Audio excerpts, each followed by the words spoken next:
ఇప్పుడు ఎందుకు ప్రాజెక్టులు కోట్లు అనుకుని పెన్షన్ తీసుకుంటాం.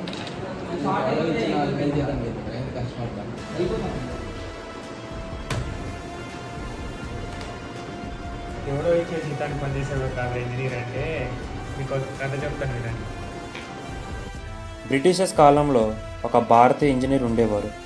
ఒకరోజు రాత్రి ఆయన ట్రైన్లో వెళ్తూ ఉండగా ట్రైన్ వెళ్ళేటప్పుడు వచ్చే సౌండ్ అలాగే అబ్నార్మల్ ఫ్రీక్వెన్సీ నుంచి ఆ రైల్వే ట్రాక్కి ఒక డిఫెక్ట్ ఉందని తెలుసుకున్నారు. ట్రైన్ ఆపించి చూస్తే నిజంగానే ఆ ట్రాక్కి డిఫెక్ట్ ఉంది.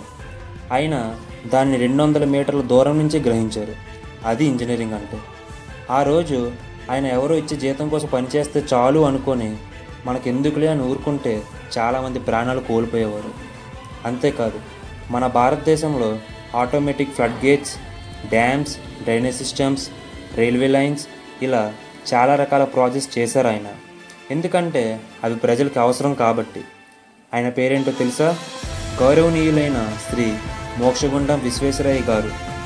ఎవరో ఇచ్చిన జీతం కోసం పనిచేసేవాడు కాదర ఇంజనీర్, ప్రజల అవసరాలు తీర్చేవాడు ఇంజనీర్ అంటే. ఇంజనీరింగ్ పితామహుడైన శ్రీ మోక్షగుండం విశ్వేశ్వరయ్య గారి జన్మదినాన ఆయనకు గౌరవిస్తూ అలాగే మన జీవితాలలో ఎన్నో పనులను సులభతరం చేస్తున్న ఇంజనీర్లందరికీ హ్యాపీ ఇంజనీర్స్ డే.